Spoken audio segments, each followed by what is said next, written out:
For this week, we're having back-to-back conversation. Olumide Omosebi, founder of Gnosis Help Initiative, is here with me in the studio this morning. Olumide, morning to you. Good morning, Sheriff. I mean, I couldn't have been a better person for us to do this together. You do this every weekend, every week, Saturday morning, 7 a.m., 2 hours every week, talking about, issues such as this one. So, yeah, it's always a pleasure to have you here. Likewise, thank you, Sheriff. Right. So this morning we'll be talking about some certain things about gender-based violence. We'll give you some numbers. We'll also give you the opportunity to share your own experience if you have any. We'll be speaking with a survivor or a victim, regardless of gender-based violence as well, on the show this morning. And I am hoping that we'll be able to speak with this person. But Olumide, when we say gender-based violence, what exactly does it mean? Well, gender-based from the name tells you that it is violence directed against a person because of that person's gender, or violence that affects persons of a particular gender disproportionately. So it's in this cubicle, women fall into the mainstream of gender-based violence because of culture, tradition, and religion. Men have always had the upper hand. Society has always been patriarchal right from time. Even if you were to see, you will see the God of Abraham, Isaac, and Jacob. There is no God of Rebecca and all that there. It's always God of Mary.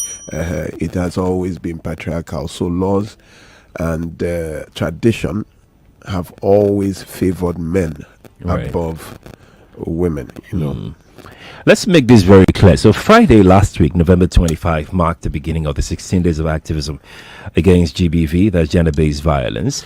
It will end on Human Rights Day. Human Rights Day is December 10, so it will end there. Now, this year's theme is Unite Activism to End Violence Against Women and Girls.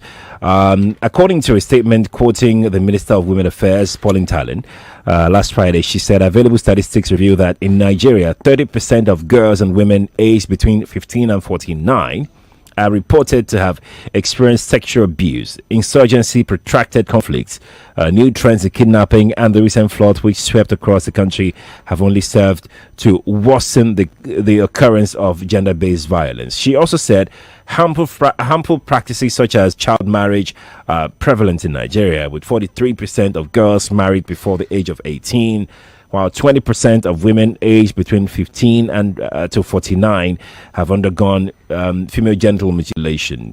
Mrs. Talon said that the country has recorded another feat as the UN General Assembly has just approved a resolution establishing November 18 as a day to spotlight the sexual exploitation and abuse of children.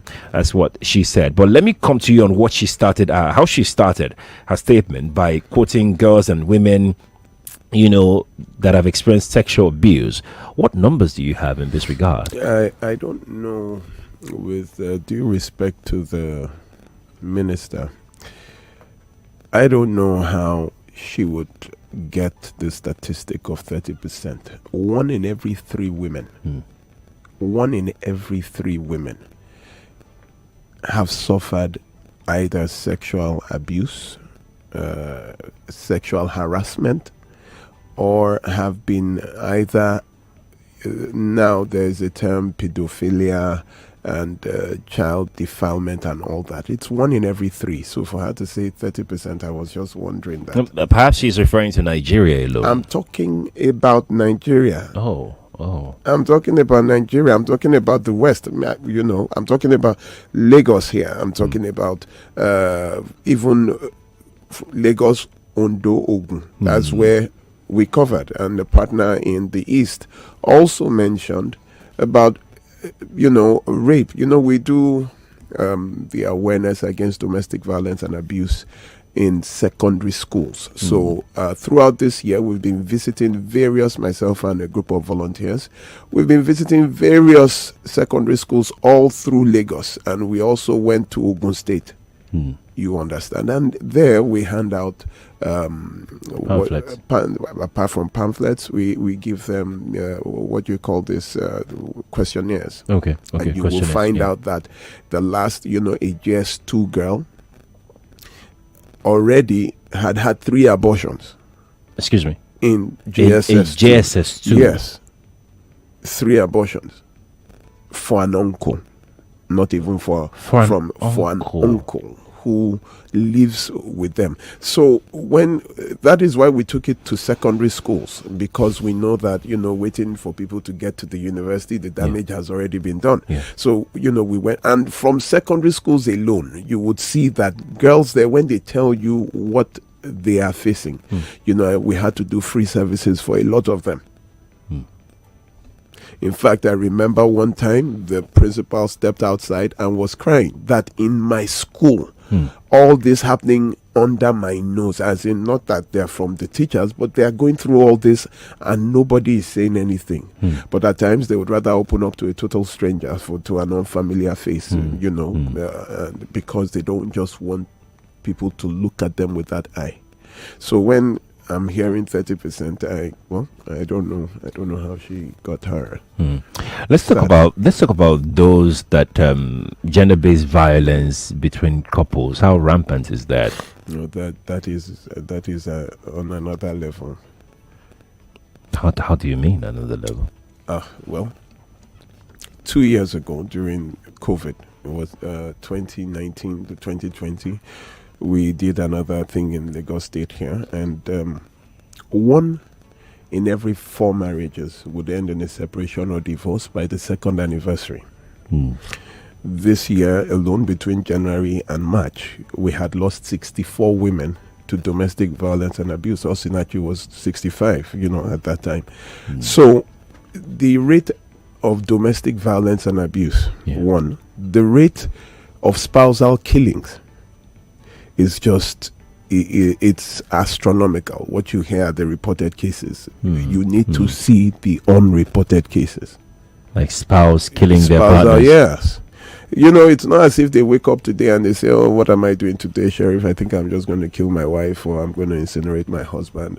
But it's something that, because of repeated violence, we've seen someone run into an oncoming vehicle because running from the husband. It's just people, that's why we tell people, listen, if it is not working, it is not working. Where there is violence and abuse, leave.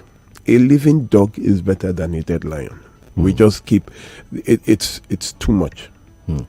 Already we have in our own tiny records over about 400 and something deaths this year alone. There are only 365 days. So you have over 400, which means for every day we were losing 1, and some days we're losing 2 people. I mean, as I'm talking to you right now, someone is probably unconscious.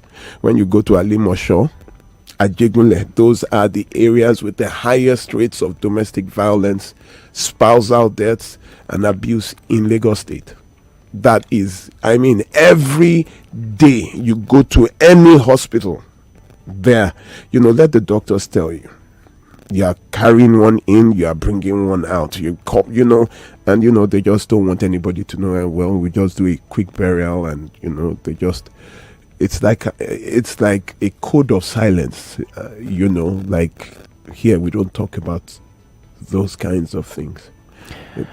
We have 2 more days to do this. So all of these things that we're touching, we'll still break them down as to character traits, what you need to know, what you don't, when you need to raise alarm, if you're a victim of this, if you're a victim of that. This morning, I'd like to even engage, with the public as to their understanding, and if you've been a victim of this before, as gender-based violence. That you shared about secondary school students, really, I'm still trying to recover from it because it's really scary. We have we have the questionnaires. It's in boxes. I can't even go through. We have volunteers. Nobody wants to go through. You hear the kinds of questions these children are asking. You hear and if not because of experience, you might not be able to, the shock of. I'm still trying to recover. I would say probably you would say. So the last two we did not even share questionnaires.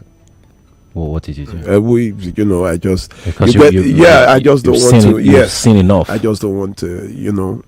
We didn't share questionnaires the last two. We will continue next year from February. Going to secondary schools. How should parents or guardians protect their wards, their children? Because that we've had this conversation before, and I remember you telling me that before an outsider can come and abuse your child at home, it would take forever. Abusers are always someone very familiar. Yes. Some people that are close to you. You know why they use the word domestic to the violence? Domestic is an area it is somewhere you are conversant with. Domestic could be your home. It could be, when they say home, you think it is only you could be staying in a block of flats. Yeah. Your neighbor out there, there's like yesterday someone sent a message that they can't sleep because of you think you're fighting in your house, it's not affecting the people living next door. Domestic could be your school, a place where you are familiar, from A to Z. Domestic there just makes it familiar violence and abuse that is from familiar people. So you cannot to do anything. You need information. To get information, you need someone who knows somebody. So it's usually from home. The only way you can save people is educate, and educate. Two, government policies. Government policy must look at was this Manchester United strikers. Ronaldo? No, that was the girlfriend made an allegation. I've forgotten his name. Can't remember his name now. The moment she made an allegation of domestic, they had not even verified, but she sent a video. Nike cancelled their endorsement. That's right. He was suspended from the club. So there, it makes it a fair. If the consequences, but here there are no consequences. Very little consequences. We brought up a case of a lady here who we have videos, beatings, and you have even the law enforcement trying to shield the abuser from prosecution. Let me share a stats that I came across last week on this issue. About 10,000 reported cases of sexual gender-based violence. Only 33 convictions have been secured. Out of 10,000 cases. I work with the gender department in partnership with the gender department of the state CID in Kwanzi. They are doing a mad job, as in when you see cases there. So it would surprise you that the kind of people that will come to stop an investigation. The caliber of people. You would someone who had raped a minor brought a retired commissioner of police to come and when you hear the gravity of a crime, you will not, at times you will not even want your name to be tarnished. You shouldn't even accompany, but they will come. That is there anything that can be done to, you see them negotiating with prosecution. You see them, and it's just amazing. So you cannot even be normal in that department because you have to, you would see pastors coming to appeal for someone who has killed, not beaten, killed the spouse. They'll say it was wrongful death. He didn't mean it. How do you push somebody down a flight of stairs and did not mean to cause grievous bodily harm, permanent disability? And, they come en masse. How do you do that? So we are our own enemies. We make sure that the law does not work. We are the ones causing it. For last year we had several cases that I almost literally had to lift my fists that I will physically assault, they will arrest me and arrest you, all of us together, let us all just be, that you are coming to say they should release this, we need stiffer measures. We need to expose some things. And I think that's what I will start doing from next year. I will start mentioning names until probably they drive me away from public broadcasting, and then I will go to Insta. We start mentioning names. It's getting out of hand. It's getting out of hand. You can't even... Let me tell you a case. This woman was married to a man whose proclivity was younger, underaged girls. Like girls selling mango. He would say, come inside and let me pay you. And then he would assault them sexually. The woman got wind of this 1, 2, 3 times, and it became a fight, and eventually she packed her load and left. The man was violent. She packed from mainland to Takwa Bay, across the waters, that at least this man would not even get.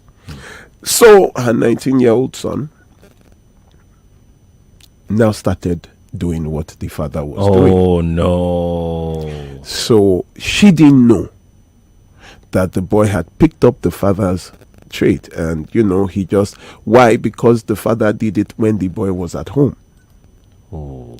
So, and that is what I tell you, that when you are in abuse, you take your children away, because children are children are the primary victims of abuse. Whether it is hot temper, you just see some unruly children getting angry and fighting in school. It did not just come on them. They learned it from somewhere. So this boy now assaulted at 19 a lady, and the case was brought to the state CID. The mother was somewhere, not knowing that her son had been arrested. So when they called her, she ran there and was like, he cannot steal, he cannot, she didn't know that it was. So when she found out that it was the same thing, she just jumped. She almost jumped from, committing suicide in state CID. Like, and I ran away from this man. Oh. This man's spirit followed my, and the boy was just there like looking that, is it wrong? Oh. Because that is what he grew up with. Now, this same man that we are talking about, the father, then people were not telling her to be quiet. The father came with some chiefs who were like, this thing, let us settle it. This Help Initiative is here in the studio, and we've been sharing thoughts. Tomorrow and Wednesday, we'll touch, would dive down, would double down, some of the things that you need, because the sole purpose of this is to educate, really. That's the sole purpose, to educate. Like he said, education. That's what we need to combat this ugly, very, very devilish trend. Olumide, thank you again for coming through. I was before we go to the guest that we have on the show today, I was going to talk to you about the what's it called now, the event that happened in Oyo State, the lady that stabbed her husband to death. What's your thought on that? Well, the thing is that they had already been separated. Before some the league of the bandwagon of the supposed good people who thought that no, you must, a good husband must not leave the wife. Now I wonder what they would say about a dead husband. Maybe at the end of the day he did not, didn't he leave eventually one way or the other? When they were in a domestically violent marriage and they separated, but people brought them together again to insist. You see, you don't force people to be together, and that is the danger of public opinion, when you make your life a matter of debate for others who are not going through what you are going through to tell you what to do. How can you tell me how to tie the laces of my shoes? You are not the one wearing them. People that do not have your problem are the people telling you how to solve your own problem. I don't know. I know it's sad, really. It's sad. Let's put it that way. We are trying to get across to our guest this morning. Once we have him on the line, we'll be able to forge ahead and hear from our guest perspective what we have for him. From him this morning, but he's not picking. I have some messages that I've dropped though, Olumide. Let's quickly take you through. Some of those messages this morning. I have this one here that says, "I have a serious issue with my wife. I want us to go to our separate ways to avoid violence. We need to separate. My wife does not take my advice for the past 17 years. She does whatever she likes, and when she fails, it falls on me." 17 years, and the wife has not taken his advice. 17 years. Sir Sheriff, there's a difference between long suffering and to suffer long. And when people think that staying in abuse is a way of showing the virtue of their religion by remaining there, marriage is not a test of your patience. It's not a test of your conscience. It's not a test of your perseverance. The Bible says, "Deliver us from evil," not deliver us into evil. You need to leave a toxic marriage. But the issue here is even beyond them, sir. Studies, that is conclusive research, has shown that abusive and violent men are men who have seen their mothers being beaten, abused by their fathers, a lover or intimate partner, or family member. So what you do remaining in an abusive marriage is teaching the children how to be abusive. That is, it's a generational thing. There is a Yoruba proverb, you wonder where abusive children come from. They were not born, they were raised. When you raise someone abusive, what do you expect? Now their own children will now come to marry your own child who was raised under a separate circumstance, and you wonder why he's beating her. He was raised to be abusive. So the problem is that children are the primary victims. In developed countries, when there's domestic violence and abuse, they take the children away. Right. The government takes the children. Right. Hello? I think we have our guest on the line now. Hello, guest. Good morning. Good morning to you. Yeah, good morning. How you doing? I'm doing okay. It's good to have you here. So we're going to keep your name secret so we can have you share your experience with the general public, so one or two lessons can be learned from it. I would like to especially thank Olumide and yourself for agreeing to do this. This is so that a lot of people we can collectively fight this dreaded monster that we should have collectively fought long time ago. So let's have you in 5-6 minutes share your story with Lagos. Okay. Good day. Yeah, I would like to say, first of all, how do I put it? I didn't know what I got into till I got married. It was someone we just met, and I was like, I need to get married. Character-wise, she's okay, from a good family in quote. And we got married, and for some reasons, issues began to come up. She's this person that wants to have it like her friends do.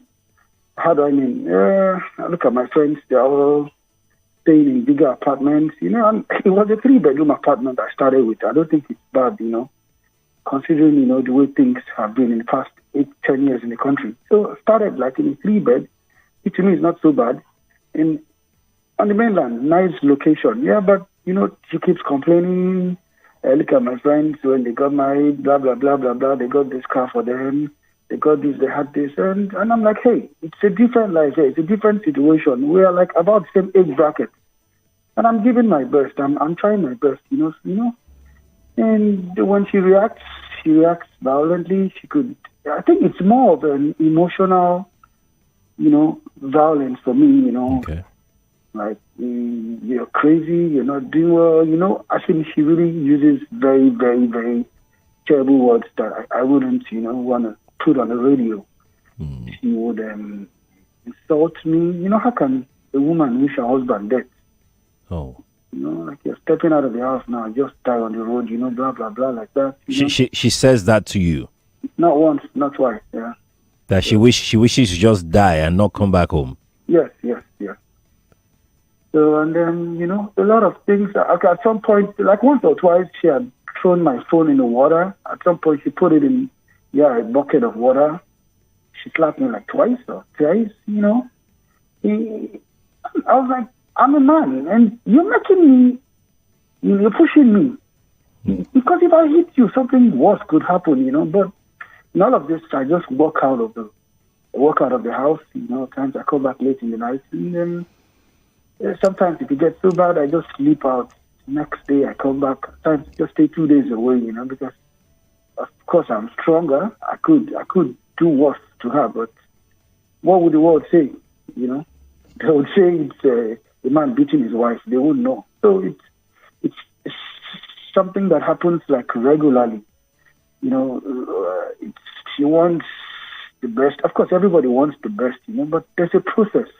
The Rome wasn't built in a day. You've never paid the children's school fees in your life. You've never paid the house rent in your life. You don't do things. Most times I even go to the market, yes, of course, I have my own, shortcomings too, but when we talk about children's school fees, their clothes, the house rent, all bills, almost 85 to 90% of the bills. I mean, you don't know what the Loma bill looks like. You don't know what it means to recharge DSTV. You've never done it in your life, So, so many things. I can go on and on. So, and I'd be like, what if I lost my job? What if it was you paying the bills? What would have happened? I mean, I'm doing these bills. I'm paying the rent. I'm doing all this, and you talk to me like this. What if I have cases? I know people who lost their jobs. How would they cope? Most times I go like, God, I pray I don't, Such doesn't happen to you. Yeah, I get incapacitated. Like, Are you still together? Yes, we are together. Yes. How have you been coping?